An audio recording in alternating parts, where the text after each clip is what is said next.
ইমামুল আম্বিয়া রূপ দিয়ে আল্লাহ পাক রব্বুল আলামিন জিবরাইলকে বলেন, জিবরাইল চলে আসো, চলে আসো, আমার কাছে নিয়ে আসো। আল্লাহর হাবিব সাল্লাল্লাহু আলাইহি ওয়াসাল্লামকে জিবরাইল আলাইহিস সালাতু ওয়াস সালাম প্রথম আসমানে নিয়ে গেলেন। প্রথম আসমানে নিয়ে দেখে দরজা বন্ধ, দরজায় নক করতেছে। ইসমাঈলী ফেরেশতা বলে, কে ওখানে?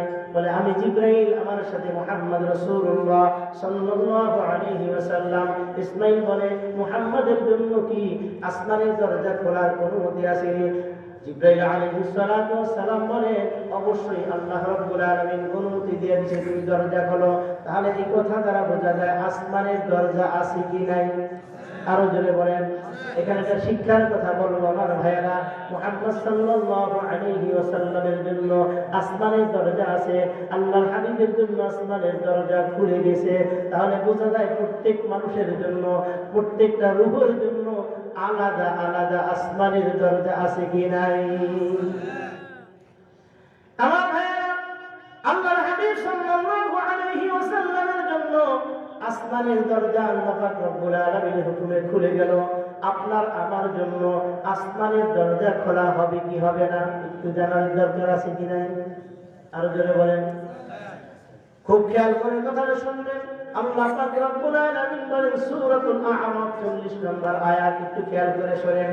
আল্লাহ রব্বুল আলামিন বলেন, ইন্নাল্লাযীনা কাযযাবু বিআয়াতিনা ওয়াস্তাকবারু আনহা লা তুফাত্তাহু লাহুম আবওয়াবুস সামাই ওয়া লা ইয়াদখুলুনাল জান্নাতা হাত্তা ইয়ালিজাল জামালু ফি সাম্মিল খিয়াম।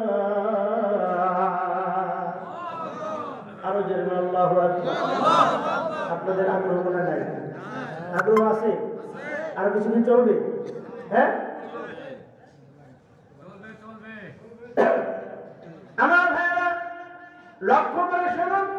আল্লাহ রাব্বুল আলামিন বলেন, ইন্নাল্লাযীনা কাযযাবু বিআয়াতিনা, আল্লাহ রাব্বুল আলামিন বলেন, নিঃসন্দেহে আমার আয়াতকে, আমার হুকুমকে, অর্থাৎ আমার কোরআনকে যারা কর্মে এবং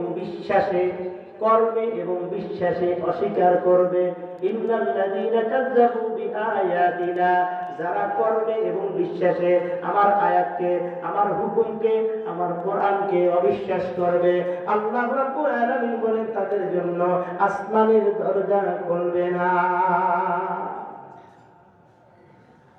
এইবার নিজের সাথে মিলান।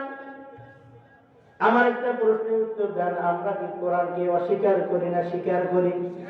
বিশ্বাস করি না অবিশ্বাস করি?